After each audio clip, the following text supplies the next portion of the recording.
El arte de la guerra. De Sun Tzu. Capítulo 1 sobre la evaluación. Sun Tzu dice, la guerra es de vital importancia para el Estado, es el dominio de la vida o de la muerte, el camino hacia la supervivencia o la pérdida del imperio, es forzoso manejarla bien. No reflexionar seriamente sobre todo lo que le concierne es dar prueba de una culpable indiferencia en lo que respecta a la conservación o pérdida de lo que nos es más querido, y ello no debe ocurrir entre nosotros. Hay que valorarla en términos de 5 factores fundamentales y hacer comparaciones entre diversas condiciones de los bandos rivales, con vistas a determinar el resultado de la guerra. El primero de estos factores es la doctrina, el segundo, el tiempo, el tercero, el terreno, el cuarto, el mando, y el quinto, la disciplina. La doctrina significa aquello que hace que el pueblo esté en armonía con su gobernante, de modo que le siga donde sea, sin temer por sus vidas ni a correr cualquier peligro. El tiempo significa el yin y el yang, la noche y el día, el frío y el calor, días despejados o lluviosos, y el cambio de las estaciones. El terreno implica las distancias, y hace referencia a donde es fácil o difícil desplazarse, y si es campo abierto o lugares estrechos, y esto influencia las posibilidades de supervivencia. El mando ha de tener como cualidades, sabiduría, sinceridad, benevolencia, coraje y disciplina. Por último, la disciplina ha de ser comprendida como la organización del ejército, las graduaciones y rangos entre los oficiales, la regulación de las rutas de suministros y la provisión de material militar al ejército. Estos 5 factores fundamentales han de ser conocidos por cada general. Aquel que los domina, vence, aquel que no, sale derrotado. Por lo tanto, al trazar los planes, han de compararse los siguientes 7 factores, valorando, cada uno con el mayor cuidado, ¿qué dirigente es más sabio y capaz? ¿Qué comandante posee el mayor talento? ¿Qué ejército obtiene ventajas de la naturaleza y el terreno? ¿En qué ejército se observan mejor las regulaciones y las instrucciones? ¿Qué tropas son más fuertes? ¿Qué ejército tiene oficiales y tropas mejor entrenadas? ¿Qué ejército administra recompensas y castigos de forma más justa? Mediante el estudio de estos 7 factores, seré capaz de adivinar cuál de los 2 bandos saldrá victorioso y cuál será derrotado. El general que siga mi consejo, es seguro que vencerá. Ese general ha de ser mantenido al mando. Aquel que ignore mi consejo, ciertamente será derrotado. Ese debe ser destituido.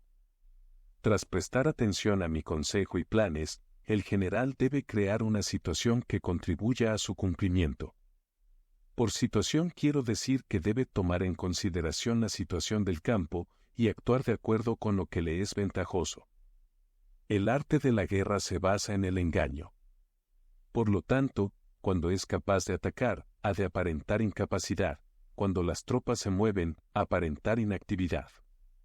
Si está cerca del enemigo, ha de hacerle creer que está lejos, si está lejos, aparentar que se está cerca. Poner cebos para atraer al enemigo. Golpear al enemigo cuando está desordenado. Prepararse contra él cuando está seguro en todas partes. Evitarle durante un tiempo cuando es más fuerte. Si tu oponente tiene un temperamento colérico, intenta irritarle. Si es arrogante, trata de fomentar su egoísmo. Si las tropas enemigas se hallan bien preparadas tras una reorganización, intenta desordenarlas. Si están unidas, siembra la disensión entre sus filas. Ataca al enemigo cuando no está preparado, y aparece cuando no te espera. Estas son las claves de la victoria para el estratega. Ahora, si las estimaciones realizadas antes de la batalla indican victoria, es porque los cálculos cuidadosamente realizados muestran que tus condiciones son más favorables que las condiciones del enemigo. Si indican derrota, es porque muestran que las condiciones favorables para la batalla son menores. Con una evaluación cuidadosa, uno puede vencer, sin ella, no puede. Muchas menos oportunidades de victoria tendrá aquel que no realiza cálculos en absoluto. Gracias a este método, se puede examinar la situación y el resultado aparece claramente. Capítulo 2 sobre la iniciación de las acciones. Una vez comenzada la batalla, aunque estés ganando, de continuar por mucho tiempo, desanimará a tus tropas y embotará tu espada. Si estás sitiando una ciudad, agotarás tus fuerzas.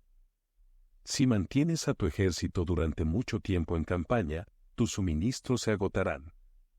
Las armas son instrumentos de mala suerte, emplearlas por mucho tiempo producirá calamidades. Como se ha dicho, los que a hierro matan, a hierro mueren. Cuando tus tropas están desanimadas, tu espada embotada, agotadas tus fuerzas y tus suministros son escasos, hasta los tuyos se aprovecharán de tu debilidad para sublevarse.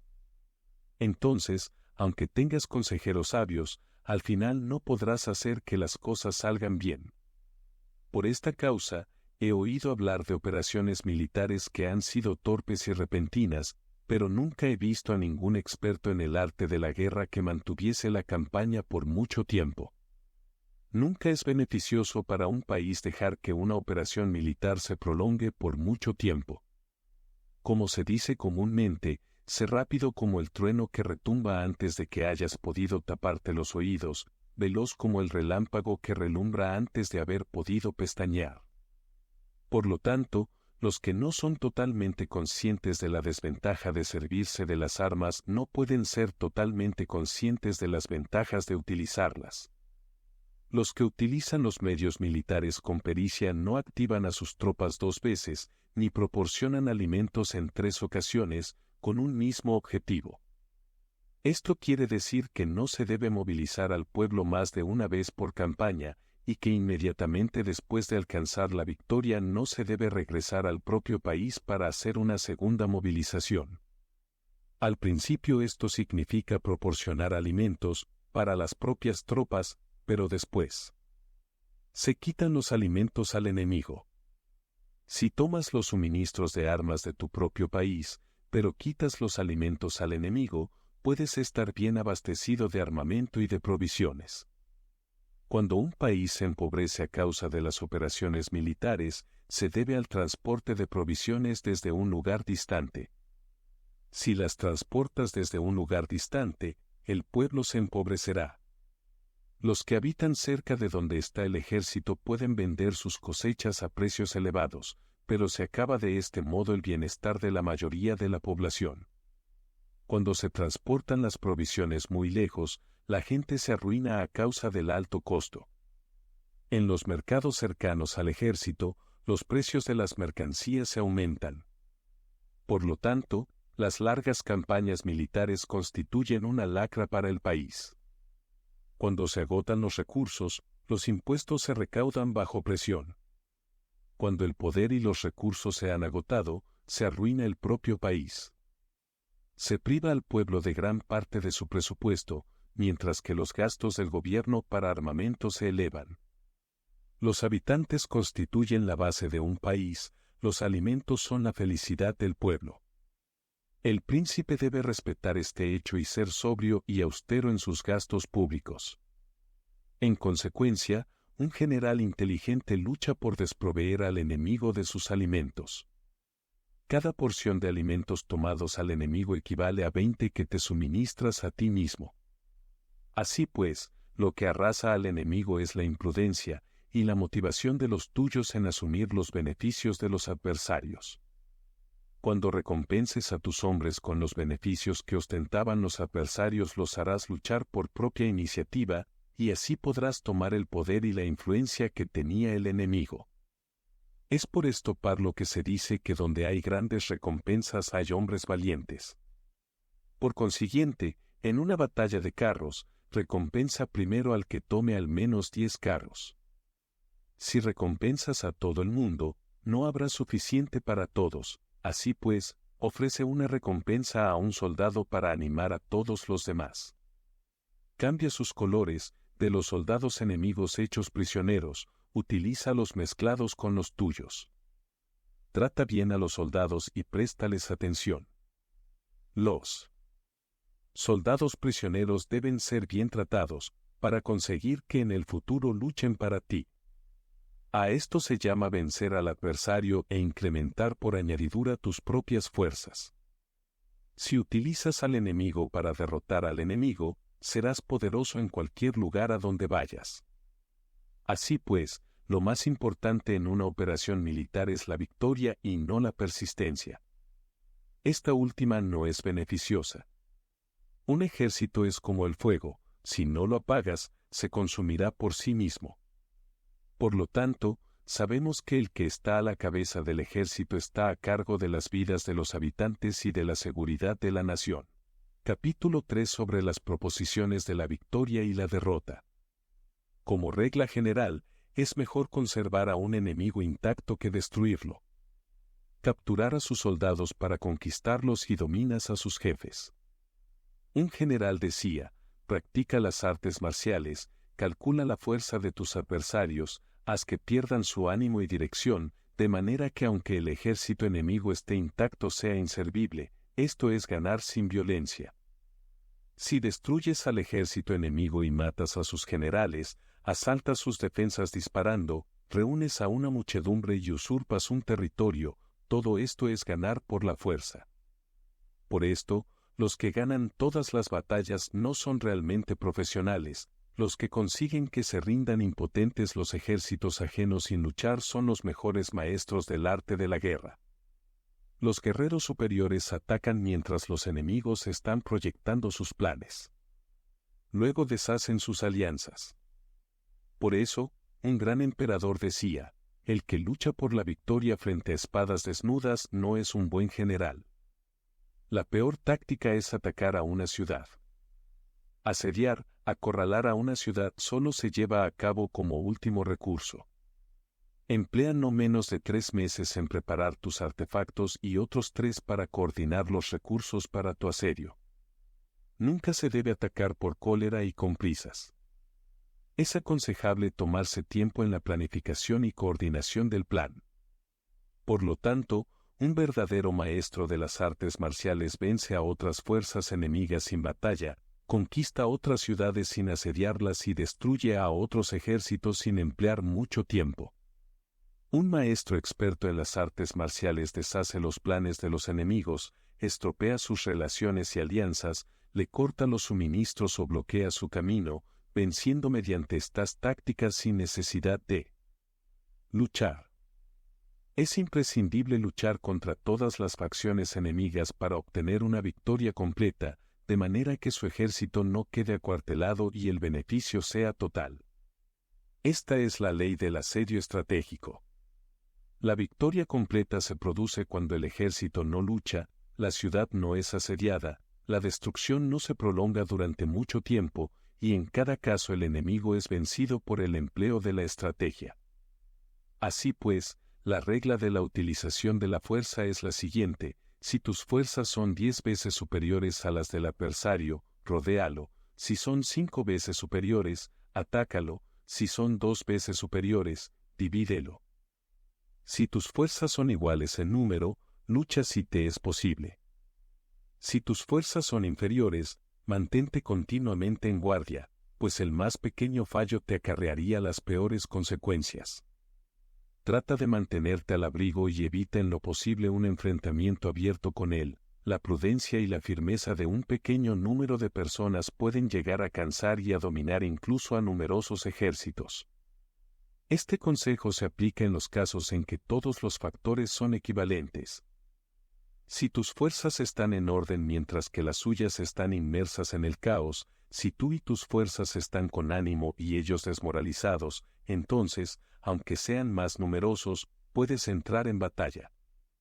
Si tus soldados, tus fuerzas, tu estrategia y tu valor son menores que las de tu adversario, entonces debes retirarte y buscar una salida. En consecuencia, si el bando más pequeño es obstinado, cae prisionero del bando más grande. Esto quiere decir que si un pequeño ejército no hace una valoración adecuada de su poder y se atreve a enemistarse con una gran potencia, por mucho que su defensa sea firme, inevitablemente se convertirá en conquistado. Si no puedes ser fuerte, pero tampoco sabes ser débil, serás derrotado. Los generales son servidores del pueblo. Cuando su servicio es completo, el pueblo es fuerte. Cuando su servicio es defectuoso, el pueblo es débil. Así pues, existen tres maneras en las que un príncipe lleva al ejército al desastre. Cuando un príncipe, ignorando los hechos, ordena avanzar a sus ejércitos o retirarse cuando no deben hacerlo, a esto se le llama inmovilizar al ejército. Cuando un príncipe ignora los asuntos militares, pero comparte en pie de igualdad el mando del ejército, los soldados acaban confusos. Cuando el príncipe ignora cómo llevar a cabo las maniobras militares, pero comparte por igual su dirección, los soldados están vacilantes. Una vez que los ejércitos están confusos y vacilantes, empiezan los problemas procedentes de los adversarios. A esto se le llama perder la victoria por trastornar el aspecto militar. Si intentas utilizar los métodos de un gobierno civil para dirigir una operación militar, la operación será confusa. Triunfan aquellos que saben cuándo luchar y cuándo no. Saben discernir cuándo utilizar muchas o pocas tropas. Tienen tropas cuyos rangos superiores e inferiores tienen el mismo objetivo. Se enfrentan con preparativos a enemigos desprevenidos. Tienen generales competentes y no limitados por sus gobiernos civiles. Estas 5 son las maneras de conocer al futuro vencedor. Hablar de que el príncipe sea el que da las órdenes en todo es como el general solicitarle permiso al príncipe para poder apagar un fuego, para cuando sea autorizado, ya no quedan sino cenizas. Si conoces a los demás y te conoces a ti mismo, ni en 100 batallas correrás peligro. Si no conoces a los demás, pero te conoces a ti mismo, perderás una batalla y ganarás otra. Si no conoces a los demás ni te conoces a ti mismo, correrás peligro en cada batalla. Capítulo 4 sobre la medida en la disposición de los medios. Antiguamente, los guerreros expertos se hacían a sí mismos invencibles en primer lugar, y después aguardaban para descubrir la vulnerabilidad de sus adversarios. Hacerte invencible significa conocerte a ti mismo, aguardar para descubrir la vulnerabilidad del adversario significa conocer a los demás. La invencibilidad está en uno mismo, la vulnerabilidad en el adversario. Por esto, los guerreros expertos pueden ser invencibles, pero no pueden hacer que sus adversarios sean vulnerables. Si los adversarios no tienen orden de batalla sobre el que informarse, ni negligencias o fallos de los que aprovecharse, ¿cómo puedes vencerlos aunque estén bien pertrechados? Por esto es por lo que se dice que la victoria puede ser percibida, pero no fabricada. La invencibilidad es una cuestión de defensa, la vulnerabilidad, una cuestión de ataque. Mientras no hayas observado vulnerabilidades en el orden de batalla de los adversarios, oculta tu propia formación de ataque y prepárate para ser invencible, con la finalidad de preservarte. Cuando los adversarios tienen órdenes de batalla vulnerables, es el momento de salir a atacarlos. La defensa es para tiempos de escasez, el ataque para tiempos de abundancia. Los expertos en defensa se esconden en las profundidades de la tierra, los expertos en maniobras de ataque se esconden en las más elevadas alturas del cielo. De esta manera pueden protegerse y lograr la victoria total. En situaciones de defensa, acalláis las voces y borráis las huellas, escondidos como fantasmas y espíritus bajo tierra, invisibles para todo el mundo. En situaciones de ataque, vuestro movimiento es rápido y vuestro grito fulgurante, veloz como el trueno y el relámpago, para los que no se puede uno preparar, aunque vengan del cielo. Prever la victoria cuando cualquiera la puede conocer no constituye verdadera destreza. Todo el mundo elogia la victoria ganada en batalla, pero esa victoria no es realmente tan buena. Todo el mundo elogia la victoria en la batalla, pero lo verdaderamente deseable es poder ver el mundo de lo sutil y darte cuenta del mundo de lo oculto, hasta el punto de ser capaz de alcanzar la victoria donde no existe forma. No se requiere mucha fuerza para levantar un cabello, no es necesario tener una vista aguda para ver el sol y la luna, ni se necesita tener mucho oído para escuchar el retumbar del trueno. Lo que todo el mundo conoce no se llama sabiduría. La victoria sobre los demás obtenida por medio de la batalla no se considera una buena victoria. En la antigüedad, los que eran conocidos como buenos guerreros vencían cuando era fácil vencer. Si solo eres capaz de asegurar la victoria tras enfrentarte a un adversario en un conflicto armado, esa victoria es una dura victoria. Si eres capaz de ver lo sutil y de darte cuenta de lo oculto, irrumpiendo antes del orden de batalla, la victoria así obtenida es una victoria fácil. En consecuencia, las victorias de los buenos guerreros no destacan por su inteligencia o su bravura. Así pues, las victorias que ganan en batalla no son debidas a la suerte. Sus victorias no son casualidades, sino que son debidas a haberse situado previamente en posición de poder ganar con seguridad, imponiéndose sobre los que ya han perdido de antemano. La gran sabiduría no es algo obvio, el mérito grande no se anuncia. Cuando eres capaz de ver lo sutil, es fácil ganar. ¿Qué tiene esto que ver con la inteligencia o la bravura? ¿Cuándo se resuelven los problemas antes de que surjan? ¿Quién llama a esto inteligencia? Cuando hay victoria sin batalla, ¿quién habla de bravura? Así pues, los buenos guerreros toman posición en un terreno en el que no pueden perder, y no pasan por alto las condiciones que hacen a su adversario proclive a la derrota. En consecuencia, un ejército victorioso gana primero y entabla la batalla después. Un ejército derrotado lucha primero e intenta obtener la victoria después. Esta es la diferencia entre los que tienen estrategia y los que no tienen planes premeditados. Los que utilizan bien las armas cultivan el camino y observan las leyes. Así pueden gobernar prevaleciendo sobre los corruptos. Servirse de la armonía para desvanecer la oposición, no atacar un ejército inocente, no hacer prisioneros o tomar botín par donde pasa el ejército, no cortar los árboles ni contaminar los pozos, limpiar y purificar los templos de las ciudades y montañas del camino que atraviesas, no repetir los errores de una civilización decadente, a todo esto se llama el camino y sus leyes. Cuando el ejército está estrictamente disciplinado, hasta el punto en que los soldados morirían antes que desobedecer las órdenes, y las recompensas y los castigos merecen confianza y están bien establecidos. Cuando los jefes y oficiales son capaces de actuar de esta forma, pueden vencer a un príncipe enemigo corrupto. Las reglas militares son 5: medición, valoración, cálculo, comparación y victoria. El terreno da lugar a las mediciones, estas dan lugar a las valoraciones a los cálculos, estos a las comparaciones, y las comparaciones dan lugar a las victorias. Mediante las comparaciones de las dimensiones puedes conocer dónde se halla la victoria o la derrota. En consecuencia, un ejército victorioso es como 1 kilo comparado con 1 gramo, un ejército derrotado es como 1 gramo comparado con 1 kilo. Cuando el que gana consigue que su pueblo vaya a la batalla como si estuviera dirigiendo una gran corriente de agua hacia un cañón profundo, esto es una cuestión de orden de batalla. Cuando el agua se acumula en un cañón profundo, nadie puede medir su cantidad, lo mismo que nuestra defensa no muestra su forma. Cuando se suelta el agua, se precipita hacia abajo como un torrente, de manera tan irresistible como nuestro propio ataque.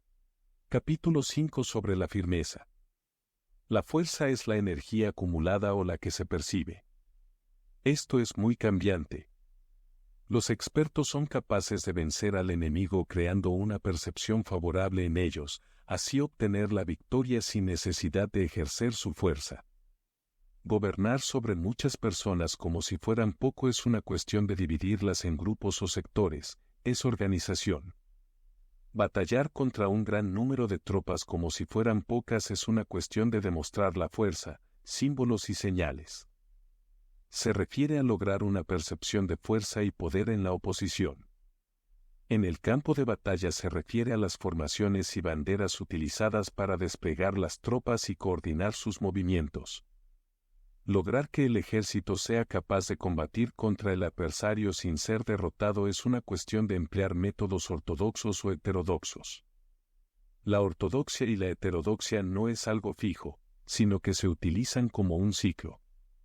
Un emperador que fue un famoso guerrero y administrador, hablaba de manipular las percepciones de los adversarios sobre lo que es ortodoxo y heterodoxo, y después atacar inesperadamente, combinando ambos métodos hasta convertirlo en uno, volviéndose así indefinible para el enemigo. Que el efecto de las fuerzas sea como el de piedras arrojadas sobre huevos, es una cuestión de lleno y vacío. Cuando induces a los adversarios a atacarte en tu territorio, su fuerza siempre está vacía, en desventaja, mientras que no compitas en lo que son los mejores, tu fuerza siempre estará llena. Atacar con lo vacío contra lo lleno es como arrojar piedras sobre huevos, de seguro se rompen. Cuando se entabla una batalla de manera directa, la victoria se gana por sorpresa. El ataque directo es ortodoxo. El ataque indirecto es heterodoxo.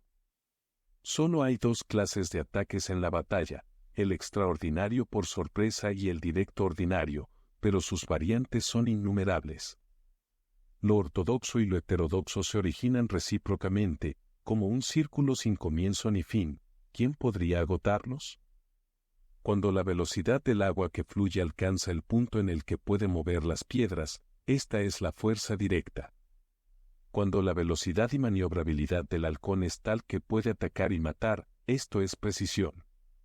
Lo mismo ocurre con los guerreros expertos, su fuerza es rápida, su precisión certera. Su fuerza es como disparar una catapulta, su precisión es dar en el objetivo previsto y causar el efecto esperado. El desorden llega del orden, la cobardía surge del valor, la debilidad brota de la fuerza. Si quieres fingir desorden para convencer a tus adversarios y distraerlos, primero tienes que organizar el orden, porque solo entonces puedes crear un desorden artificial. Si quieres fingir cobardía para conocer la estrategia de los adversarios, primero tienes que ser extremadamente valiente, porque solo entonces puedes actuar como tímido de manera artificial. Si quieres fingir debilidad para inducir la arrogancia en tus enemigos, primero has de ser extremadamente fuerte porque solo entonces puedes pretender ser débil. El orden y el desorden son una cuestión de organización, la cobardía es una cuestión valentía y la de ímpetu, la fuerza y la debilidad son una cuestión de la formación en la batalla. Cuando un ejército tiene la fuerza del ímpetu, percepción, incluso el tímido se vuelve valiente, cuando pierde la fuerza del ímpetu, incluso el valiente se convierte en tímido. Nada está fijado en las leyes de la guerra, éstas se desarrollan sobre la base del ímpetu. Con astucia se puede anticipar y lograr que los adversarios se convenzan a sí mismos cómo proceder y moverse, les ayuda a caminar por el camino que les traza. Hace moverse a los enemigos con la perspectiva del triunfo, para que caigan en la emboscada. Los buenos guerreros buscan la efectividad en la batalla a partir de la fuerza del ímpetu, percepción, y no dependen solo de la fuerza de sus soldados. Son capaces de escoger a la mejor gente, desplegarlos adecuadamente y dejar que la fuerza del ímpetu logre sus objetivos.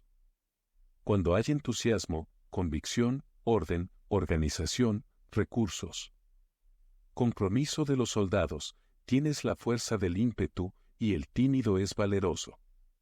Así es posible asignar a los soldados por sus capacidades, habilidades y encomendarle deberes y responsabilidades adecuadas. El valiente puede luchar, el cuidadoso puede hacer de centinela, y el inteligente puede estudiar, analizar y comunicar. Cada cual es útil. Hacer que los soldados luchen permitiendo que la fuerza del ímpetu haga su trabajo es como hacer rodar rocas. Las rocas permanecen inmóviles cuando están en un lugar plano, pero ruedan en un plano inclinado, se quedan fijas cuando son cuadradas, pero giran si son redondas. Por lo tanto, cuando se conduce a los hombres a la batalla con astucia, el impulso es como rocas redondas que se precipitan montaña abajo, esta es la fuerza que produce la victoria.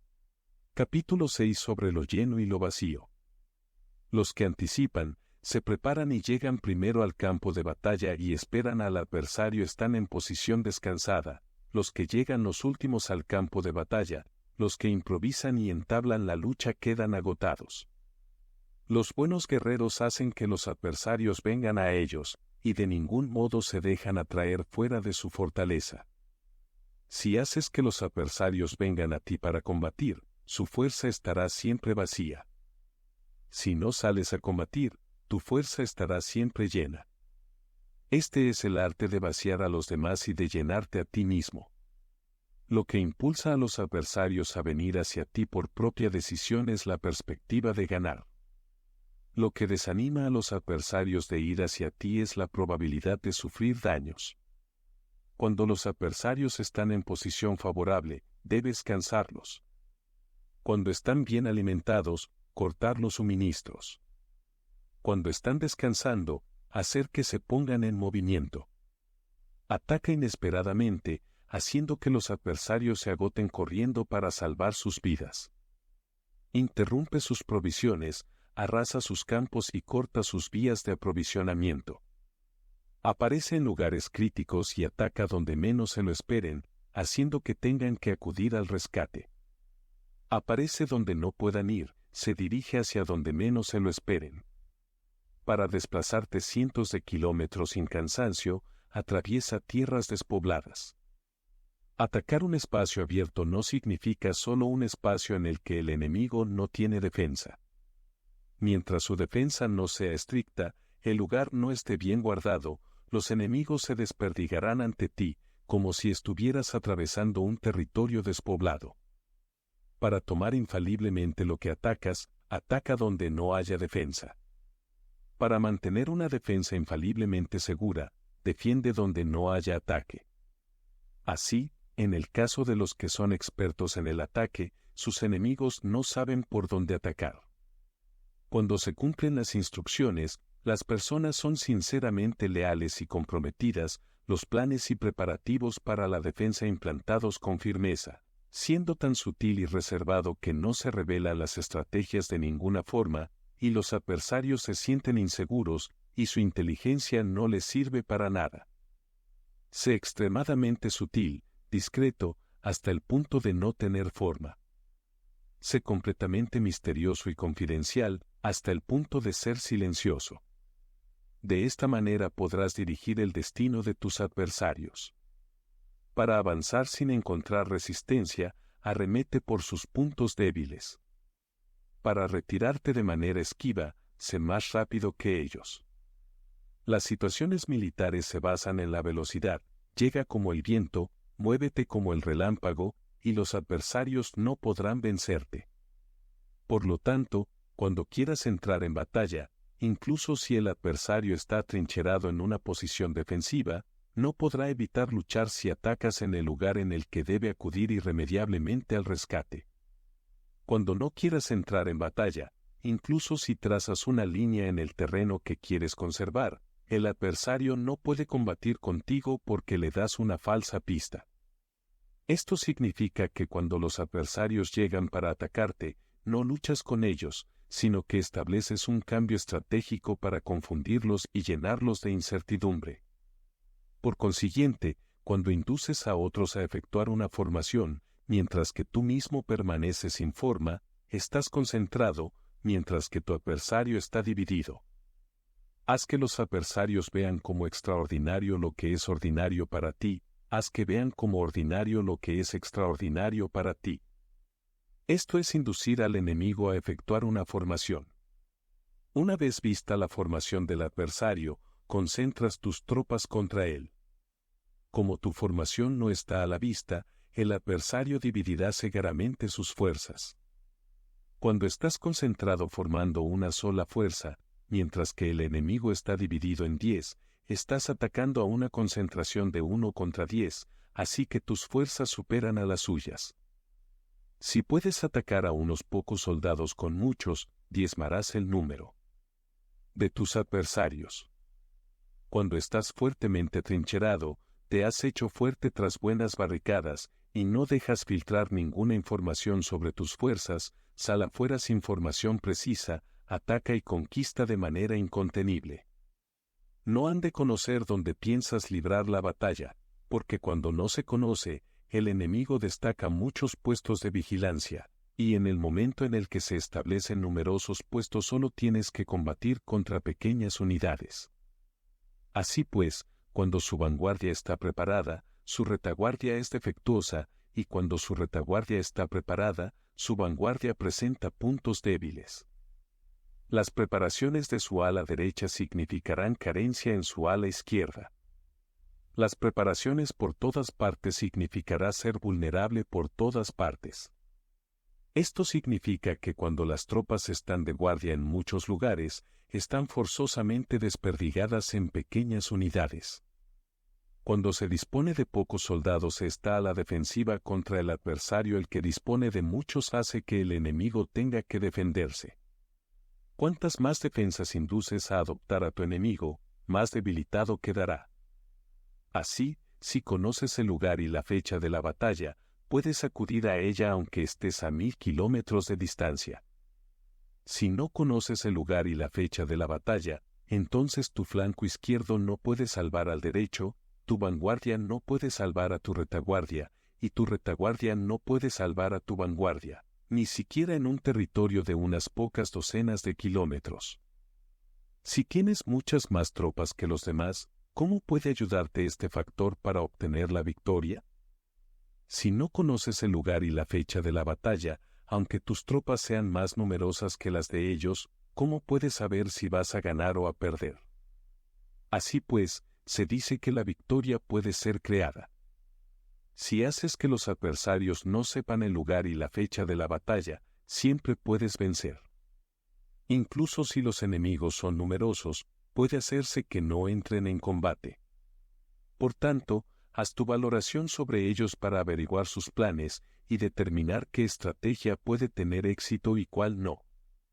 Incítalos a la acción para descubrir cuál es el esquema general de sus movimientos y descansa.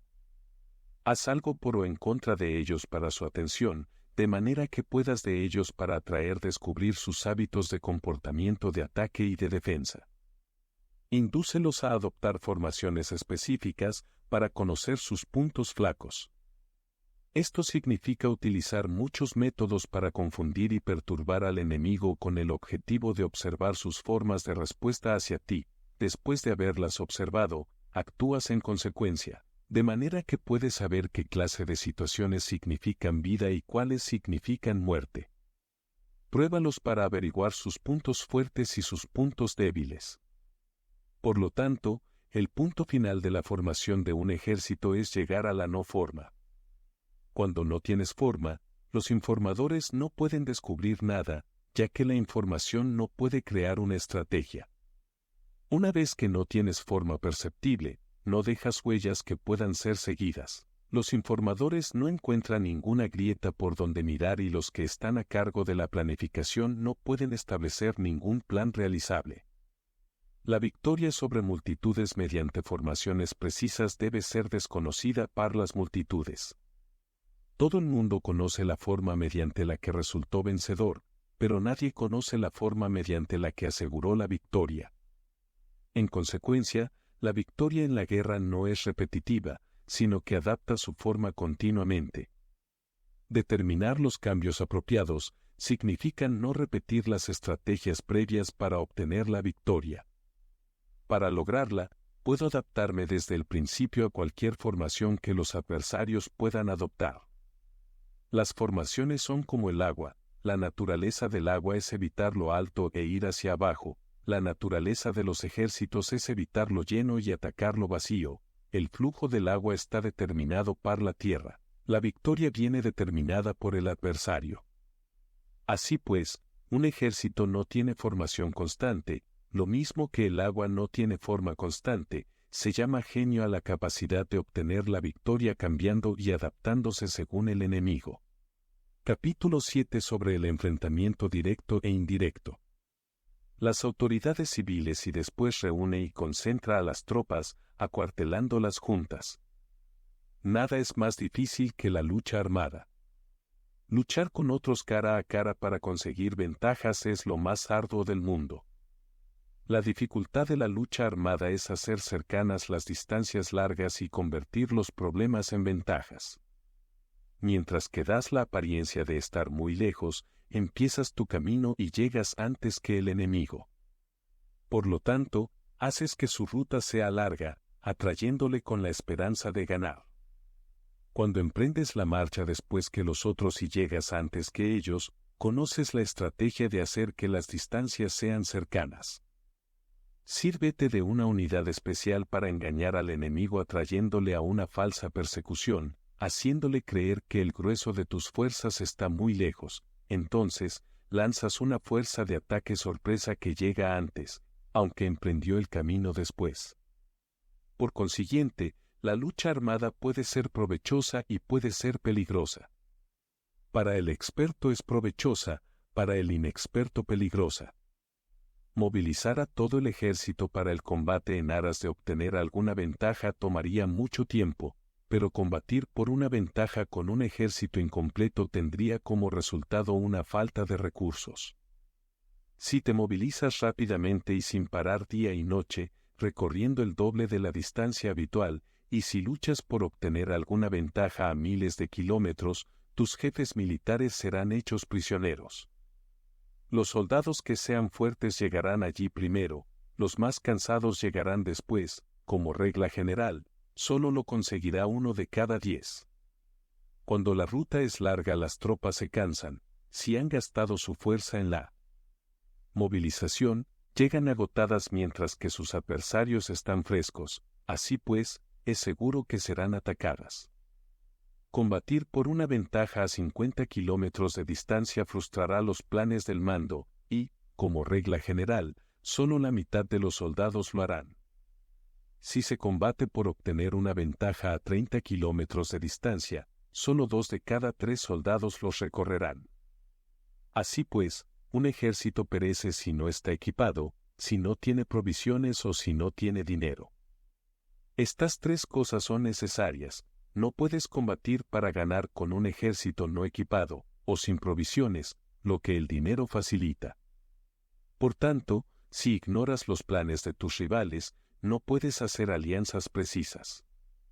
A menos que conozcas las montañas y los bosques, los desfiladeros y los pasos, y la condición de los pantanos, no puedes maniobrar con una fuerza armada. A menos que utilices guías locales, no puedes aprovecharte de las ventajas del terreno. Solo cuando conoces cada detalle de la condición del terreno puedes maniobrar y guerrear. Por consiguiente, una fuerza militar se usa según la estrategia prevista, se moviliza mediante la esperanza de recompensa, y se adapta mediante la división y la combinación. Una fuerza militar se establece mediante la estrategia en el sentido de que distraes al enemigo para que no pueda conocer cuál es tu situación real y no pueda imponer su supremacía. Se moviliza mediante la esperanza de recompensa, en el sentido de que entra en acción cuando ve la posibilidad de obtener una ventaja. Dividir y volver a hacer combinaciones de tropas se hace para confundir al adversario y observar cómo reacciona frente a ti. De esta manera puedes adaptarte para obtener la victoria. Por eso, cuando una fuerza militar se mueve con rapidez es como el viento, cuando va lentamente es como el bosque, es voraz como el fuego e inmóvil como las montañas. Es rápida como el viento en el sentido que llega sin avisar y desaparece como el relámpago. Es como un bosque porque tiene un orden. Es voraz como el fuego que devasta una planicie sin dejar tras sí ni una brizna de hierba. Es inmóvil como una montaña cuando se acuartela. Es tan difícil de conocer como la oscuridad, su movimiento es como un trueno que retumba. Para ocupar un lugar, divide a tus tropas. Para expandir tu territorio, divide los beneficios. La regla general de las operaciones militares es desproveer de alimentos al enemigo todo lo que se pueda. Sin embargo, en localidades donde la gente no tiene mucho, es necesario dividir a las tropas en grupos más pequeños para que puedan tomar en diversas partes lo que necesitan, ya que sólo así tendrán suficiente. En cuanto a dividir el botín, significa que es necesario repartirlo entre las tropas para guardar lo que ha sido ganado, no dejando que el enemigo lo recupere. Actúa después de haber hecho una estimación. Gana el que conoce primero la medida de lo que está lejos y lo que está cerca. Esta es la regla general de la lucha armada. El primero que hace el movimiento es el invitado, el último es el anfitrión. El invitado lo tiene difícil, el anfitrión lo tiene fácil. Cerca y lejos significan desplazamiento, el cansancio, el hambre y el frío surgen del desplazamiento.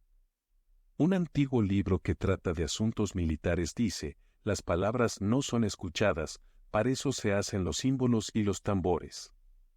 Las banderas y los estandartes se hacen a causa de la ausencia de visibilidad. Símbolos, tambores, banderas y estandartes se utilizan para concentrar y unificar los oídos y los ojos de los soldados.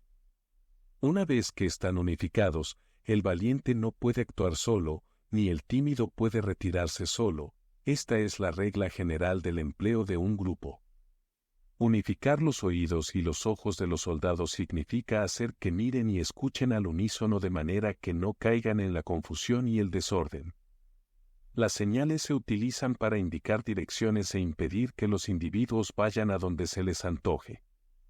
Así pues, en batallas nocturnas, utiliza fuegos y tambores, y en batallas diurnas sírvete de banderas y estandartes, para manipular los oídos y los ojos de los soldados. Utiliza muchas señales para confundir las percepciones del enemigo y hacerle temer tu temible poder militar.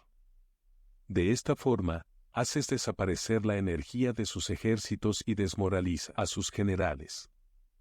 En primer lugar, has de ser capaz de mantenerte firme en tu propio corazón, solo entonces puedes desmoralizar a los generales enemigos. Por esto, la tradición afirma que los habitantes de otros tiempos tenían la firmeza para desmoralizar, y la antigua ley de los que conducían carros de combate decía que cuando la mente original es firme, la energía fresca es victoriosa. De este modo, la energía de la mañana está llena de ardor, la del mediodía decae y la energía de la noche se retira. En consecuencia, los expertos en el manejo de las armas prefieren la energía entusiasta, atacan la decadente y la que se bate en retirada. Son ellos los que dominan la energía. Cualquier débil en el mundo se dispone a combatir en un minuto si se siente animado, pero cuando se trata realmente de tomar las armas y de entrar en batalla, es poseído por la energía. Cuando esta energía se desvanece, se detendrá, estará asustado y se arrepentirá de haber comenzado. La razón por la que esa clase de ejércitos miran por encima del hombro a enemigos fuertes, lo mismo que miran a las doncellas vírgenes, es porque se están aprovechando de su agresividad, estimulada por cualquier causa. Utilizar el orden para enfrentarse al desorden, utilizar la calma para enfrentarse con los que se agitan, esto es dominar el corazón. A menos que tu corazón esté totalmente abierto y tu mente en orden, no puedes esperar ser capaz de adaptarte a responder sin límites, a manejar los acontecimientos de manera infalible, a enfrentarte a dificultades graves e inesperadas sin turbarte, dirigiendo cada cosa sin confusión. Dominar la fuerza es esperar a los que vienen de lejos, aguardar con toda comodidad a los que se han fatigado, y con el estómago saciado a los hambrientos. Esto es lo que se quiere decir cuando se habla de atraer a otros hacia donde estás, al tiempo que evitas ser inducido a ir hacia donde están ellos. Evitar la confrontación contra formaciones de combate bien ordenadas y no atacar grandes batallones constituye el dominio de la adaptación. Por tanto, la regla general de las operaciones militares es no enfrentarse a una gran montaña ni oponerse al enemigo de espaldas a ésta. Esto significa que si los adversarios están en un terreno elevado, no debes atacarles cuesta arriba, y que cuando efectúan una carga cuesta abajo, no debes hacerles frente. No persigas a los enemigos cuando finjan una retirada, ni ataques tropas expertas. Si los adversarios huyen de repente antes de agotar su energía, seguramente hay emboscadas esperándote para atacar a tus tropas. En este caso, debes retener a tus oficiales para que no se lancen en su persecución. No consumas la comida de sus soldados. Si el enemigo abandona de repente sus provisiones, éstas han de ser probadas antes de ser comidas, por si están envenenadas. No detengas a ningún ejército que esté en camino a su país. Bajo estas circunstancias, un adversario luchará hasta la muerte. Hay que dejarle una salida a un ejército rodeado. Muéstrales una manera de salvar la vida para que no estén dispuestos a luchar hasta la muerte, y así podrás aprovecharte para atacarles. No presiones a un enemigo desesperado. Un animal agotado seguirá luchando, pues esa es la ley de la naturaleza. Estas son las leyes de las operaciones militares. Capítulo 8 sobre los 9 cambios. Por lo general, las operaciones militares están bajo el del gobernante civil para dirigir al ejército. El general no debe levantar su campamento en un terreno difícil. Deja que se establezcan relaciones diplomáticas en las fronteras. No permanezcas en un territorio árido ni aislado. Cuando te halles en un terreno cerrado, prepara alguna estrategia y muévete. Cuando te halles en un terreno mortal, lucha. Terreno cerrado significa que existen lugares escarpados que te rodean por todas partes, de manera que el enemigo tiene movilidad, que puede llegar e irse con libertad, pero a ti te es difícil salir y volver. Cada ruta debe ser estudiada para que sea la mejor. Hay rutas que no debes usar, ejércitos que no han de ser atacados, ciudades que no deben ser rodeadas, terrenos sobre los que no se debe combatir, y órdenes de gobernantes civiles que no deben ser obedecidas. En consecuencia, los generales que conocen las variables posibles para aprovecharse del terreno saben cómo manejar las fuerzas armadas. Si los generales no saben cómo adaptarse de manera ventajosa, aunque conozcan la condición del terreno, no pueden aprovecharse de él. Si están al mando de ejércitos, pero ignoran las artes de la total adaptabilidad, aunque conozcan el objetivo a lograr, no pueden hacer que los soldados luchen por él. Si eres capaz de ajustar la campaña a cambiar conforme al ímpetu de las fuerzas, entonces la ventaja no cambia, y los únicos que son perjudicados son los enemigos. Por esta razón, no existe una estructura permanente. Si puedes comprender totalmente este principio, puedes hacer que los soldados actúen en la mejor forma posible. Por lo tanto, las consideraciones de la persona inteligente siempre incluyen el analizar objetivamente el beneficio y el daño. Cuando considera el beneficio, su acción se expande; cuando considera el daño, sus problemas pueden resolverse. El beneficio y el daño son interdependientes, y los sabios los tienen en cuenta. Por ello, lo que retiene a los adversarios es el daño, lo que les mantiene ocupados es la acción, y lo que les motiva es el beneficio. Cansa a los enemigos manteniéndolos ocupados y no dejándoles respirar. Pero antes de lograrlo, tienes que realizar previamente tu propia labor. Esa labor consiste en desarrollar un ejército fuerte, un pueblo próspero, una sociedad armoniosa y una manera ordenada de vivir.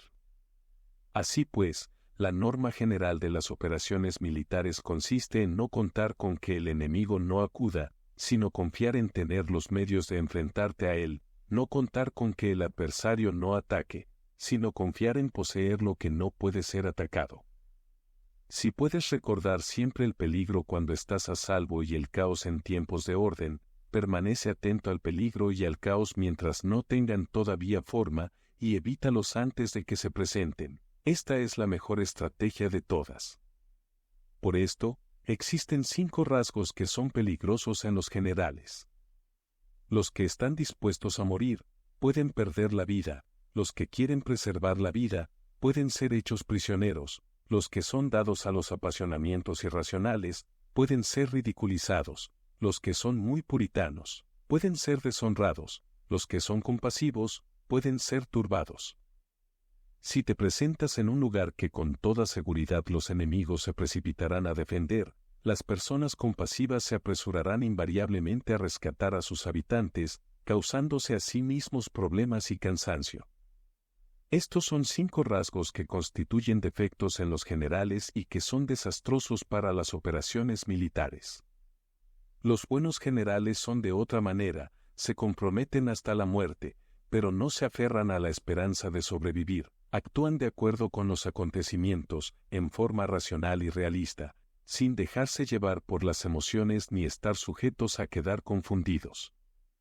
Cuando ven una buena oportunidad, son como tigres, en caso contrario cierran sus puertas.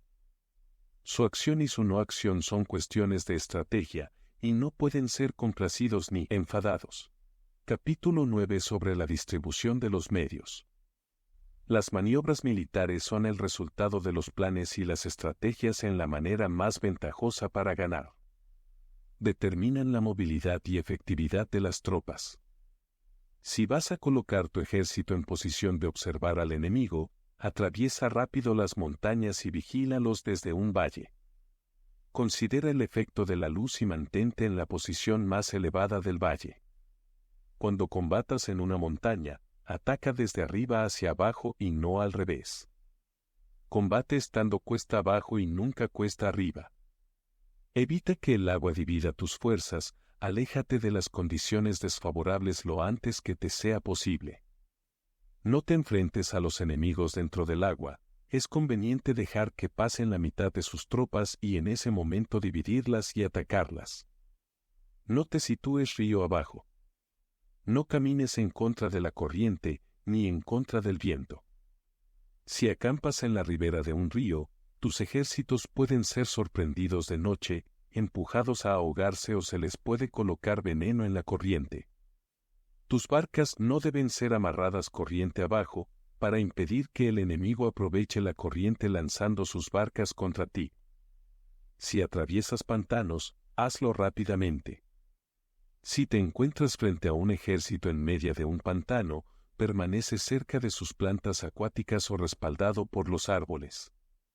En una llanura, toma posiciones desde las que sea fácil maniobrar, manteniendo las elevaciones del terreno detrás y a tu derecha, estando las partes más bajas delante y las más altos detrás. Generalmente, un ejército prefiere un terreno elevado y evita un terreno bajo, aprecia la luz y detesta la oscuridad. Los terrenos elevados son estimulantes, y por lo tanto, la gente se halla a gusto en ellos, además son convenientes para adquirir la fuerza del ímpetu. Los terrenos bajos son húmedos, lo cual provoca enfermedades y dificulta el combate. Cuida de la salud física de tus soldados con los mejores recursos disponibles. Cuando no existe la enfermedad en un ejército, se dice que éste es invencible. Donde haya montículos y terraplenes, sitúate en su lado soleado, manteniéndolo siempre a tu derecha y detrás. Colocarse en la mejor parte del terreno es ventajoso para una fuerza militar. La ventaja en una operación militar consiste en aprovecharse de todos los factores beneficiosos del terreno. Cuando llueve río arriba y la corriente trae consigo la espuma, si quieres cruzarlo, espera a que escampe. Siempre que un terreno presente barrancos infranqueables, lugares cerrados, trampas, riesgos, grietas y prisiones naturales, debes abandonarlo rápidamente y no acercarte a él. En lo que a mí concierne, siempre me mantengo alejado de estos accidentes del terreno, de manera que los adversarios estén más cerca que yo de ellos, doy la cara a estos accidentes, de manera que queden a espaldas del enemigo. Entonces estás en situación ventajosa, y él tiene condiciones desfavorables. Cuando un ejército se está desplazando, si atraviesa territorios montañosos con muchas corrientes de agua y pozos, o pantanos cubiertos de juncos, o bosques vírgenes llenos de árboles y vegetación, es imprescindible escudriñarlos totalmente y con cuidado, ya que estos lugares ayudan a las emboscadas y a los espías. Es esencial bajar del caballo y escudriñar el terreno, por si existen tropas escondidas para tenderte una emboscada. También podría ser que hubiera espías al acecho observándote y escuchando tus instrucciones y movimientos. Cuando el enemigo está cerca, pero permanece en calma, quiere decir que se halla en una posición fuerte. Cuando está lejos pero intenta provocar hostilidades, quiere que avances. Si, además, su posición es accesible, eso quiere decir que le es favorable. Si un adversario no conserva la posición que le es favorable por las condiciones del terreno y se sitúa en otro lugar conveniente, debe ser porque existe alguna ventaja táctica para obrar de esta manera. Si se mueven los árboles, es que el enemigo se está acercando. Si hay obstáculos entre los matorrales, es que has tomado un mal camino. La idea de poner muchos obstáculos entre la maleza es hacerte pensar que existen tropas emboscadas escondidas en medio de ella. Si los pájaros alzan el vuelo, hay tropas emboscadas en el lugar. Si los animales están asustados, existen tropas atacantes. Si se elevan columnas de polvo altas y espesas, hay carros que se están acercando. Si son bajas y anchas, se acercan soldados a pie. Humaredas esparcidas significan que se está cortando leña. Pequeñas polvaredas que van y vienen indican que hay que levantar el campamento. Si los emisarios del enemigo pronuncian palabras humildes mientras que éste incrementa sus preparativos de guerra, esto quiere decir que va a avanzar. Cuando se pronuncian palabras altisonantes y se avanza ostentosamente, es señal de que el enemigo se va a retirar. Si sus emisarios vienen con palabras humildes, envía espías para observar al enemigo y comprobarás que está aumentando sus preparativos de guerra. Cuando los carros ligeros salen en primer lugar y se sitúan en los flancos, están estableciendo un frente de batalla. Si los emisarios llegan pidiendo la paz sin firmar un tratado, significa que están tramando algún complot. Si el enemigo dispone rápidamente a sus carros en filas de combate, es que está esperando refuerzos. No se precipitarán para un encuentro ordinario si no entienden que les ayudará, o debe haber una fuerza que se halla a distancia y que es esperada en un determinado momento para unir sus tropas y atacarte. Conviene anticipar, prepararse inmediatamente para esta eventualidad. Si la mitad de sus tropas avanza y la otra mitad retrocede, es que el enemigo piensa atraerte a una trampa. El enemigo está fingiendo en este caso confusión y desorden para incitarte a que avances. Si los soldados enemigos se apoyan unos en otros, es que están hambrientos. Si los aguadores beben en primer lugar, es que las tropas están sedientas. Si el enemigo ve una ventaja pero no la aprovecha, es que está cansado. Si los pájaros se reúnen en el campo enemigo, es que el lugar está vacío. Si hay pájaros sobrevolando una ciudad, el ejército ha huido. Si se producen llamadas nocturnas, es que los soldados enemigos están atemorizados. Tienen miedo y están inquietos, y por eso se llaman unos a otros. Si el ejército no tiene disciplina, esto quiere decir que el general no es tomado en serio. Si los estandartes se mueven, es que está sumido en la confusión. Las señales se utilizan para unificar el grupo, así pues, si se desplaza de acá para allá sin orden ni concierto, significa que sus filas están confusas. Si sus emisarios muestran irritación, significa que están cansados. Si matan sus caballos para obtener carne, es que los soldados carecen de alimentos. Cuando no tienen marmitas y no vuelven a su campamento, son enemigos completamente desesperados. Si se producen murmuraciones, faltas de disciplina y los soldados hablan mucho entre sí, quiere decir que se ha perdido la lealtad de la tropa. Las murmuraciones describen la expresión de los verdaderos sentimientos, las faltas de disciplina indican problemas con los superiores. Cuando el mando ha perdido la lealtad de las tropas, los soldados se hablan con franqueza entre sí sobre los problemas con sus superiores.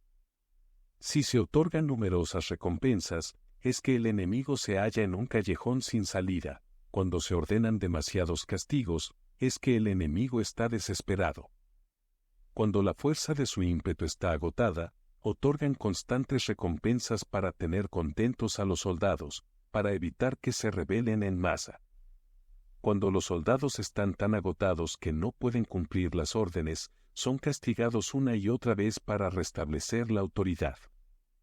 Ser violento al principio y terminar después temiendo a los propios soldados es el colmo de la ineptitud. Los emisarios que acuden con actitud conciliatoria indican que el enemigo quiere una tregua. Si las tropas enemigas se enfrentan a ti con ardor, pero demoran el momento de entrar en combate sin abandonar no obstante el terreno, has de observarlos cuidadosamente. Están preparando un ataque por sorpresa. En asuntos militares, no es necesariamente más beneficioso ser superior en fuerzas, solo evitar actuar con violencia innecesaria, es suficiente con consolidar tu poder, hacer estimaciones sobre el enemigo y conseguir reunir tropas, eso es todo. El enemigo que actúa aisladamente, que carece de estrategia y que toma a la ligera a sus adversarios, inevitablemente acabará siendo derrotado. Si tu plan no contiene una estrategia de retirada o posterior al ataque, sino que confías exclusivamente en la fuerza de tus soldados y tomas a la ligera a tus adversarios sin valorar su condición, con toda seguridad caerás prisionero. Si se castiga a los soldados antes de haber conseguido que sean leales al mando, no obedecerán, y si no obedecen, serán difíciles de emplear. Tampoco podrán ser empleados si no se lleva a cabo ningún castigo, incluso después de haber obtenido su lealtad. Cuando existe un sentimiento subterráneo de aprecio y confianza, y los corazones de los soldados están ya vinculados al mando, si se relaja la disciplina, los soldados se volverán arrogantes y será imposible emplearlos. Por lo tanto, dirígelos mediante el arte civilizado y unifícalos mediante las artes marciales. Esto significa una victoria continua. Arte civilizado significa humanidad, y artes marciales significan reglamentos. Mándalos con humanidad y benevolencia, unifícalos de manera estricta y firme. Cuando la benevolencia y la firmeza son evidentes, es posible estar seguro de la victoria. Cuando las órdenes se dan de manera clara, sencilla y consecuente a las tropas, éstas las aceptan. Cuando las órdenes son confusas, contradictorias y cambiantes, las tropas no las aceptan o no las entienden. Cuando las órdenes son razonables, justas, sencillas, claras y consecuentes, existe una satisfacción recíproca entre el líder y el grupo. Capítulo 10 sobre la topología. Algunos terrenos son fáciles, otros difíciles, algunos neutros, otros estrechos, accidentados o abiertos. Cuando el terreno sea accesible, sé el primero en establecer tu posición, eligiendo las alturas soleadas, una posición que sea adecuada para transportar los suministros, así tendrás ventaja cuando libres la batalla. Cuando estés en un terreno difícil de salir, estás limitado.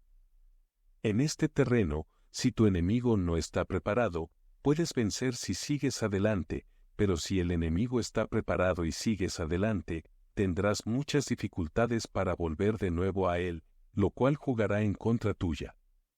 Cuando es un terreno desfavorable para ambos bandos, se dice que es un terreno neutro. En un terreno neutro, incluso si el adversario te ofrece una ventaja, no te aproveches de ella, retírate, induciendo a salir a la mitad de las tropas enemigas, y entonces cae sobre él aprovechándote de esta condición favorable. En un terreno estrecho, si eres el primero en llegar, debes ocuparlo totalmente y esperar al adversario. Si él llega antes, no lo persigas y bloquea los desfiladeros. Persíguelo solo si no los bloquea. En terreno accidentado, si eres el primero en llegar, debes ocupar sus puntos altos y soleados y esperar al adversario. Si éste los ha ocupado antes, retírate y no lo persigas. En un terreno abierto, la fuerza del ímpetu se encuentra igualada, y es difícil provocarle a combatir de manera desventajosa para él. Entender estas 6 clases de terreno es la responsabilidad principal del general, y es imprescindible considerarlos. Estas son las configuraciones del terreno, los generales que las ignoran salen derrotados. Así pues, entre las tropas están las que huyen, las que se retraen, las que se derrumban, las que se rebelan y las que son derrotadas. Ninguna de estas circunstancias constituyen desastres naturales, sino que son debidas a los errores de los generales. Las tropas que tienen el mismo ímpetu, pero que atacan en proporción de 1 contra 10, salen derrotadas. Los que tienen tropas fuertes pero cuyos oficiales son débiles, quedan retraídos. Los que tienen soldados débiles al mando de oficiales fuertes, se verán en apuros. Cuando los oficiales superiores están encolerizados y son violentos, y se enfrentan al enemigo por su cuenta y por despecho, y cuando los generales ignoran sus capacidades, el ejército se desmoronará. Como norma general, para poder vencer al enemigo, todo el mando militar debe tener una sola intención y todas las fuerzas militares deben cooperar. Cuando los generales son débiles y carecen de autoridad, cuando las órdenes no son claras, cuando oficiales y soldados no tienen solidez y las formaciones son anárquicas, se produce revuelta. Los generales que son derrotados son aquellos que son incapaces de calibrar a los adversarios, entran en combate con fuerzas superiores en número o mejor equipadas, y no seleccionan a sus tropas según los niveles de preparación de las mismas. Si empleas soldados sin seleccionar a los preparados de los no preparados, a los arrojados y a los timoratos, te estás buscando tu propia derrota. Estas son las 6 maneras de ser derrotado. La comprensión de estas situaciones es la responsabilidad suprema de los generales y deben ser consideradas. La primera es no calibrar el número de fuerzas. La segunda, la ausencia de un sistema claro de recompensas y castigos. La tercera, la insuficiencia de entrenamiento. La cuarta es la pasión irracional. La quinta es la ineficacia de la ley del orden. Y la sexta es el fallo de no seleccionar a los soldados fuertes y resueltos. La configuración del terreno puede ser un apoyo para el ejército. Para los jefes militares, el curso de la acción adecuada es calibrar al adversario para asegurar la victoria y calcular los riesgos y las distancias. Salen vencedores los que libran batallas conociendo estos elementos, salen derrotados los que luchan ignorándolos. Por lo tanto, cuando las leyes de la guerra señalan una victoria segura es claramente apropiado entablar batalla, incluso si el gobierno ha dado órdenes de no atacar. Si las leyes de la guerra no indican una victoria segura, es adecuado no entrar en batalla, aunque el gobierno haya dado la orden de atacar. De este modo se avanza sin pretender la gloria, se ordena la retirada sin evitar la responsabilidad, con el único propósito de proteger a la población y en beneficio también del gobierno. Así se rinde un servicio valioso a la nación. Avanzar y retirarse en contra de las órdenes del gobierno no se hace por interés personal, sino para salvaguardar las vidas de la población y en auténtico beneficio del gobierno. Servidores de esta talla son muy útiles para un pueblo. Mira por tus soldados como miras por un recién nacido, así estarán dispuestos a seguirte hasta los valles más profundos. Cuida de tus soldados como cuidas de tus queridos hijos, y morirán gustosamente contigo. Pero si eres tan amable con ellos que no los puedes utilizar, si eres tan indulgente que no les puedes dar órdenes, tan informal que no puedes disciplinarlos, tus soldados serán como niños mimados y, por lo tanto, inservibles. Las recompensas no deben utilizarse solas, ni debe confiarse solamente en los castigos. En caso contrario, las tropas, como niños mimosos, se acostumbran a disfrutar o a quedar resentidas por todo. Esto es dañino y los vuelve inservibles.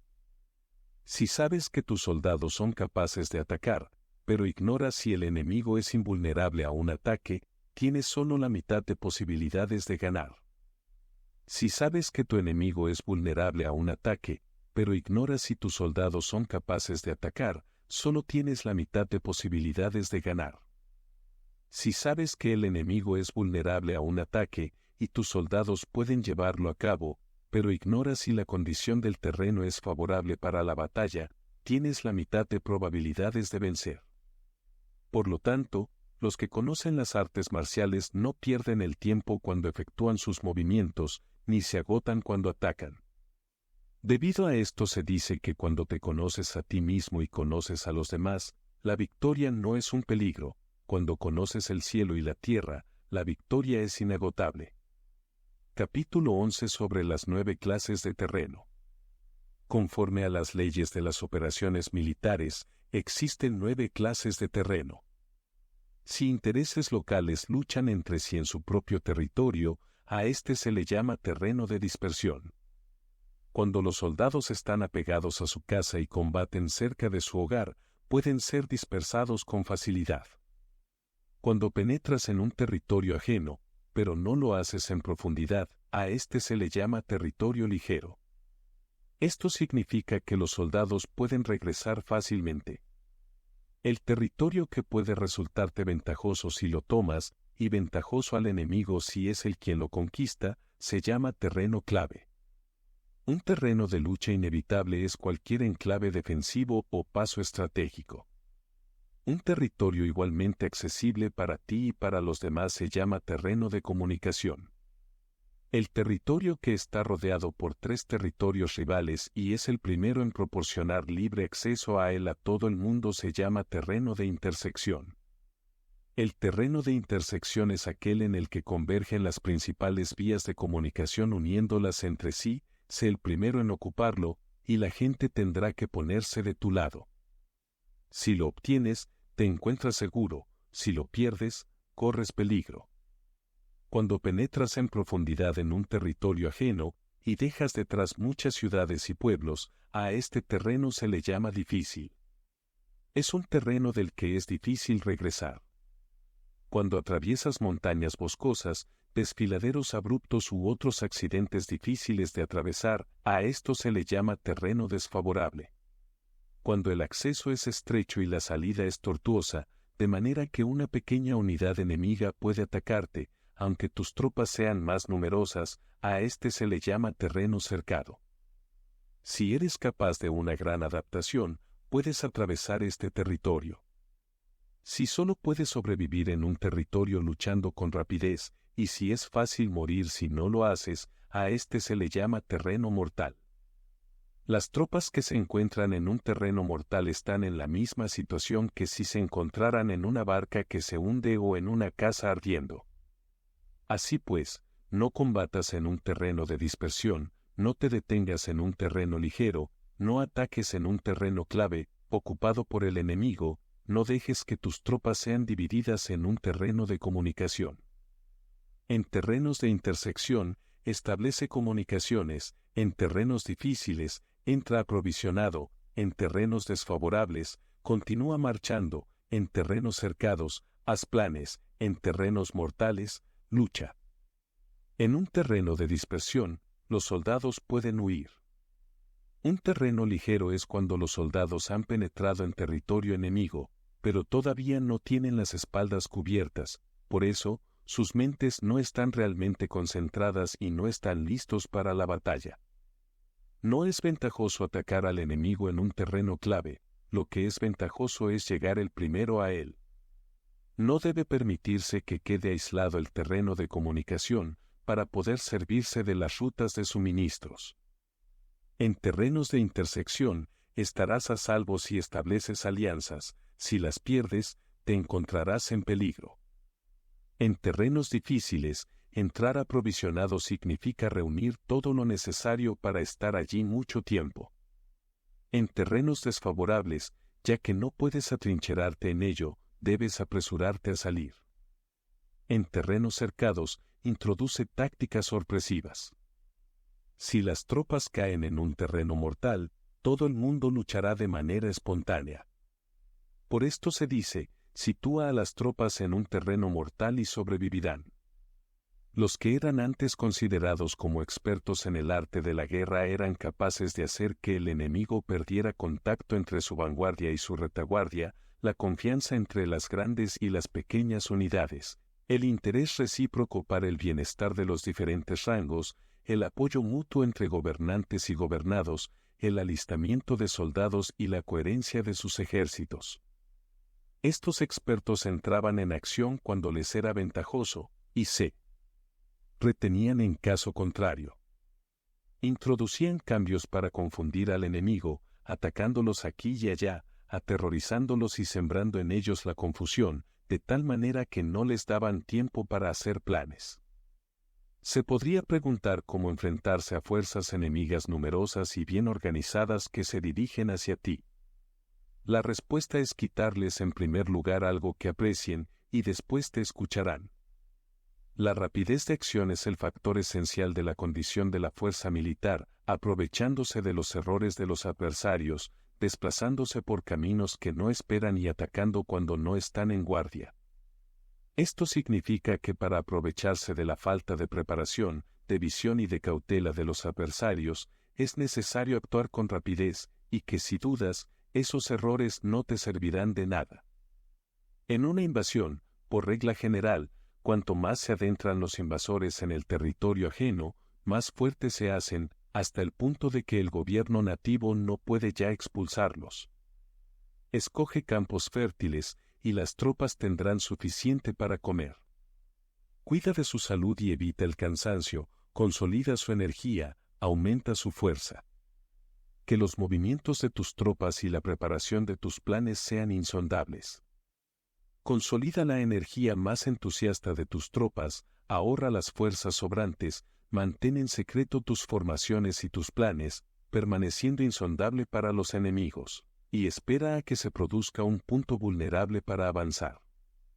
Sitúa a tus tropas en un punto que no tenga salida, de manera que tengan que morir antes de poder escapar. Porque, ante la posibilidad de la muerte, que no estarán dispuestas a hacer. Los guerreros dan entonces lo mejor de sus fuerzas. Cuando se hallan ante un grave peligro, pierden el miedo. Cuando no hay ningún sitio a donde ir, permanecen firmes. Cuando están totalmente implicados en un terreno, se aferran a él. Si no tienen otra opción, lucharán hasta el final.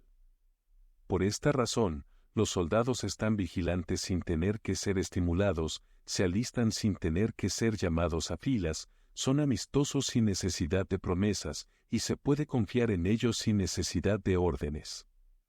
Esto significa que cuando los combatientes se encuentran en peligro de muerte, sea cual sea su rango, todos tienen el mismo objetivo, y, por lo tanto, están alertas sin necesidad de ser estimulados, tienen buena voluntad de manera espontánea y sin necesidad de recibir órdenes, y puede confiarse de manera natural en ellos sin promesas ni necesidad de jerarquía.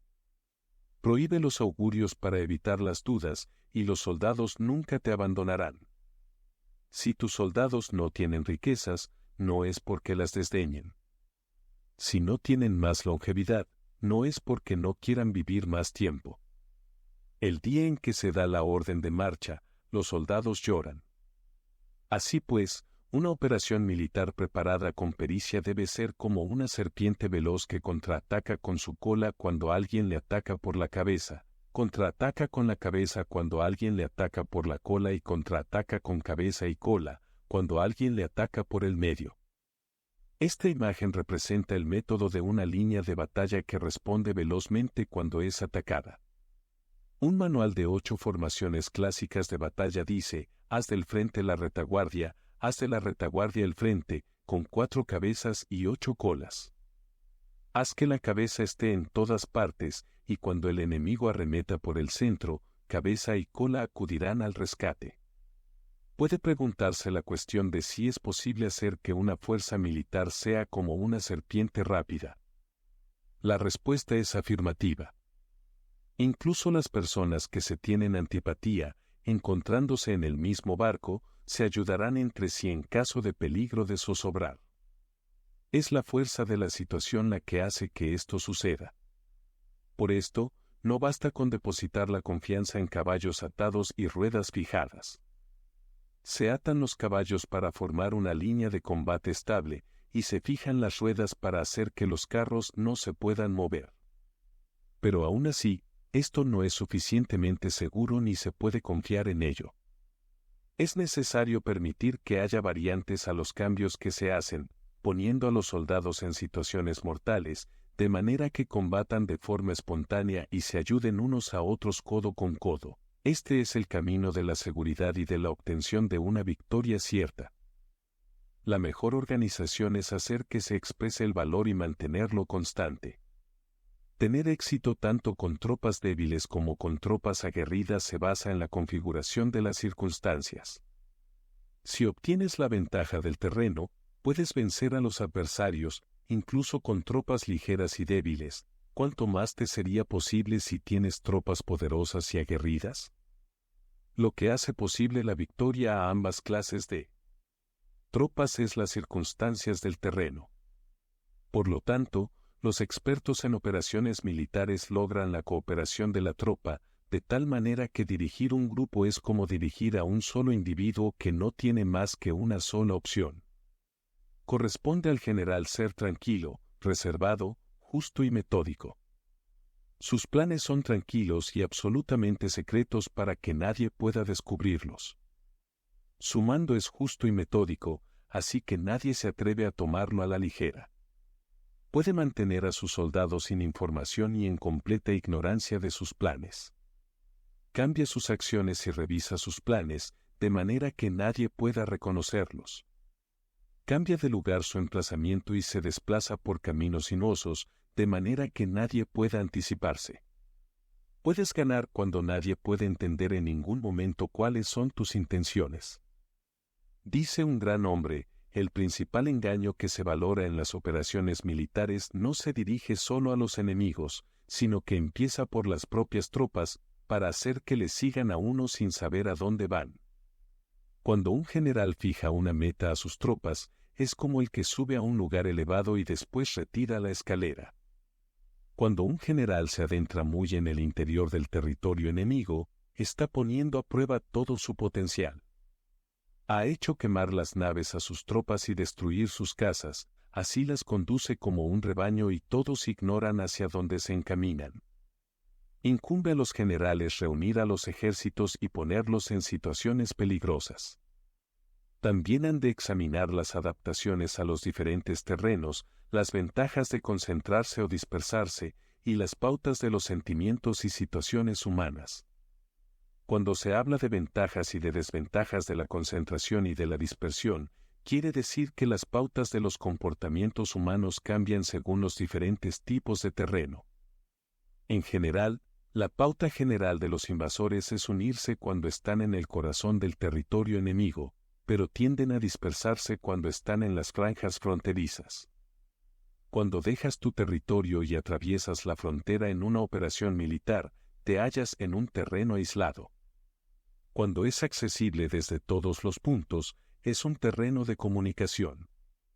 Cuando te adentras en profundidad, estás en un terreno difícil. Cuando penetras poco, estás en un terreno ligero. Cuando a tus espaldas se hallen espesuras infranqueables y delante pasajes estrechos, estás en un terreno cercado. Cuando no haya ningún sitio a donde ir, se trata de un terreno mortal. Así pues, en un terreno de dispersión, yo unificaría las mentes de los soldados. En un terreno ligero, las mantendría en contacto. En un terreno clave, les haría apresurarse para tomarlo. En un terreno de intersección, prestaría atención a la defensa. En un terreno de comunicación, establecería sólidas alianzas. En un terreno difícil, aseguraría suministros continuados. En un terreno desfavorable, urgiría a mis tropas a salir rápidamente de él. En un terreno cercado, cerraría las entradas. En un terreno mortal, indicaría a mis tropas que no existe ninguna posibilidad de sobrevivir. Por esto, la psicología de los soldados consiste en resistir cuando se ven rodeados, luchar cuando no se puede evitar y obedecer en casos extremos. Hasta que los soldados no se ven rodeados, no tienen la determinación de resistir al enemigo hasta alcanzar la victoria. Cuando están desesperados, presentan una defensa unificada. Por ello, los que ignoran los planes enemigos no pueden preparar alianzas. Los que ignoran las circunstancias del terreno no pueden hacer maniobrar a sus fuerzas. Los que no utilizan guías locales no pueden aprovecharse del terreno. Los militares de un gobierno eficaz deben conocer todos estos factores. Cuando el ejército de un gobierno eficaz ataca a un gran territorio, el pueblo no se puede unir. Cuando su poder sobrepasa a los adversarios, es imposible hacer alianzas. Si puedes averiguar los planes de tus adversarios, aprovéchate del terreno y haz maniobrar al enemigo de manera que se encuentre indefenso, en este caso, Ni siquiera un gran territorio puede reunir suficientes tropas para detenerte. Por lo tanto, si no luchas por obtener alianzas, ni aumentas el poder de ningún país, pero extiendes tu influencia personal amenazando a los adversarios, todo ello hace que el país y las ciudades enemigas sean vulnerables. Otorga recompensas que no estén reguladas y da órdenes desacostumbradas. Considera la ventaja de otorgar recompensas que no tengan precedentes. Observa cómo el enemigo hace promesas sin tener en cuenta los códigos establecidos. Maneja las tropas como si fueran una sola persona. Empléalas en tareas reales, pero no les hables. Motívalas con recompensas, pero no les comentes los perjuicios posibles. Emplea a tus soldados solo en combatir, sin comunicarles tu estrategia. Déjales conocer los beneficios que les esperan, pero no les hables de los daños potenciales. Si la verdad se filtra, tu estrategia puede hundirse. Si los soldados empiezan a preocuparse, se volverán vacilantes y temerosos. Colócalos en una situación de posible exterminio, y entonces lucharán para vivir. Ponles en peligro de muerte, y entonces sobrevivirán. Cuando las tropas afrontan peligros, son capaces de luchar para obtener la victoria. Así pues, la tarea de una operación militar es fingir acomodarse a las intenciones del enemigo. Si te concentras totalmente en este, puedes matar a su general aunque estés a kilómetros de distancia. A esto se llama cumplir el objetivo con pericia. Al principio te acomodas a sus intenciones, después matas a sus generales. Esta es la pericia en el cumplimiento del objetivo. Así, el día en que se declara la guerra, se cierran las fronteras, se rompen los salvoconductos y se impide el paso de emisarios. Los asuntos se deciden rigurosamente desde que se comienza a planificar y establecer la estrategia desde la casa o cuartel general. El rigor en los cuarteles generales en la fase de planificación se refiere al mantenimiento del secreto. Cuando el enemigo ofrece oportunidades, aprovéchalas inmediatamente. Entérate primero de lo que pretende, y después anticípate a él. Mantén la disciplina y adáptate al enemigo, para determinar el resultado de la guerra. Así, al principio eres como una doncella y el enemigo abre sus puertas, entonces, tú eres como una liebre suelta, y el enemigo no podrá expulsarte. Capítulo 12 sobre el arte de atacar por el fuego. Existen 5 clases de ataques mediante el fuego: quemar a las personas, quemar los suministros, quemar el equipo, quemar los almacenes y quemar las armas. El uso del fuego tiene que tener una base, y exige ciertos medios. Existen momentos adecuados para encender fuegos, concretamente cuando el tiempo es seco y ventoso. Normalmente, en ataques mediante el fuego es imprescindible seguir los cambios producidos por este. Cuando el fuego está dentro del campamento enemigo, prepárate rápidamente desde fuera. Si los soldados se mantienen en calma cuando el fuego se ha declarado, espera y no ataques. Cuando el fuego alcance su punto álgido, síguelo, si puedes, si no, espera. En general, el fuego se utiliza para sembrar la confusión en el enemigo y así poder atacarle. Cuando el fuego puede ser prendido en campo abierto, no esperes a hacerlo en su interior, hazlo cuando sea oportuno. Cuando el fuego sea atizado para el viento, no ataques en dirección contraria a este. No es eficaz luchar contra el ímpetu del fuego, porque el enemigo luchará en este caso hasta la muerte. Si ha soplado el viento durante el día, a la noche amainará. Un viento diurno cesará al anochecer, un viento nocturno cesará al amanecer. Los ejércitos han de saber que existen variantes de las 5 clases de ataques mediante el fuego, y adaptarse a estas de manera racional. No basta saber cómo atacar a los demás con el fuego, es necesario saber cómo impedir que los demás te ataquen a ti. Así pues, la utilización del fuego para apoyar un ataque significa claridad. Y la utilización del agua para apoyar un ataque significa fuerza. El agua puede incomunicar, pero no puede arrasar. El agua puede utilizarse para dividir a un ejército enemigo, de manera que su fuerza se desuna y la tuya se fortalezca. Ganar combatiendo o llevar a cabo un asedio victorioso sin recompensar a los que han hecho méritos trae mala fortuna y se hace merecedor de ser llamado avaro. Por eso se dice que un gobierno esclarecido lo tiene en cuenta y que un buen mando militar recompensa el mérito. No moviliza a sus tropas cuando no hay ventajas que obtener, ni actúa cuando no hay nada que ganar, ni luchan cuando no existe peligro. Las armas son instrumentos de mal augurio, y la guerra es un asunto peligroso.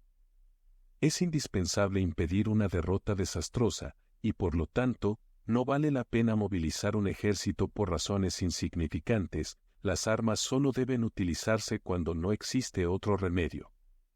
Un gobierno no debe movilizar un ejército por ira, y los jefes militares no deben provocar la guerra por cólera. Actúa cuando sea beneficioso, en caso contrario, desiste. La ira puede convertirse en alegría, y la cólera puede convertirse en placer, pero un pueblo destruido no puede hacérsele renacer, y la muerte no puede convertirse en vida. En consecuencia, un gobierno esclarecido presta atención a todo esto, y un buen mando militar lo tiene en cuenta. Esta es la manera de mantener a la nación a salvo y de conservar intacto a su ejército. Capítulo 13 sobre la concordia y la discordia. Una operación militar significa un gran esfuerzo para el pueblo, y la guerra puede durar muchos años para obtener una victoria de un día. Así pues, fallar en conocer la situación de los adversarios por economizar en aprobar gastos para investigar y estudiar a la oposición es extremadamente inhumano, y no es típico de un buen jefe militar, de un consejero de gobierno, ni de un gobernante victorioso. Por lo tanto, lo que posibilita a un gobierno inteligente y a un mando militar sabio vencer a los demás y lograr triunfos extraordinarios con esa información esencial. La información previa no puede obtenerse de fantasmas ni espíritus, ni se puede tener por analogía, ni descubrir mediante cálculos. Debe obtenerse de personas que conozcan la situación del adversario. Existen 5 clases de espías: el espía nativo, el espía interno, el doble agente, el espía liquidable y el espía flotante. Cuando están activos todos ellos, nadie conoce sus rutas, a esto se le llama genio organizativo, y se aplica al gobernante. Los espías nativos se contratan entre los habitantes de una localidad. Los espías internos se contratan entre los funcionarios enemigos. Los agentes dobles se contratan entre los espías enemigos. Los espías liquidables transmiten falsos datos a los espías enemigos. Los espías flotantes vuelven para traer sus informes. Entre los funcionarios del régimen enemigo, se hallan aquellos con los que se puede establecer contacto y a los que se puede sobornar para averiguar la situación de su país y descubrir cualquier plan que se trame contra ti. También pueden ser utilizados para crear desavenencias y desarmonía. En consecuencia, nadie en las Fuerzas Armadas es tratado con tanta familiaridad como los espías, ni a nadie se le otorgan recompensas tan grandes como a ellos, ni hay asunto más secreto que el espionaje. Si no se trata bien a los espías, pueden convertirse en renegados y trabajar para el enemigo. No se pueden utilizar a los espías sin sagacidad y conocimiento, no puede uno servirse de espías sin humanidad y justicia, no se puede obtener la verdad de los espías sin sutileza. Ciertamente, es un asunto muy delicado. Los espías son útiles en todas partes. Cada asunto requiere un conocimiento previo. Si algún asunto de espionaje es divulgado antes de que el espía haya informado, este y el que lo haya divulgado deben eliminarse. Siempre que quieras atacar a un ejército, asediar una ciudad o atacar a una persona, has de conocer previamente la identidad de los generales que la defienden, de sus aliados, sus visitantes, sus centinelas y de sus criados. Así pues, haz que tus espías averigüen todo sobre ellos. Siempre que vayas a atacar y a combatir, debes conocer primero los talentos de los servidores del enemigo, y así puedes enfrentarte a ellos según sus capacidades. Debes buscar a agentes enemigos que hayan venido a espiarte, sobornarlos e inducirlos a pasarse a tu lado, para poder utilizarlos como agentes dobles. Con la información obtenida de esta manera, puedes encontrar espías nativos y espías internos para contratarlos. Con la información obtenida de estos, puedes fabricar información falsa sirviéndote de espías liquidables. Con la información así obtenida, puedes hacer que los espías flotantes actúen según los planes previstos. Es esencial para un gobernante conocer las 5 clases de espionaje, y este conocimiento depende de los agentes dobles, así pues, estos deben ser bien tratados. Así, solo un gobernante brillante o un general sabio que pueda utilizar a los más inteligentes para el espionaje puede estar seguro de la victoria. El espionaje es esencial para las operaciones militares, y los ejércitos dependen de él para llevar a cabo sus acciones. No será ventajoso para el ejército actuar sin conocer la situación del enemigo, y conocer la situación del enemigo no es posible sin el espionaje. Fin. Gracias por leer este libro.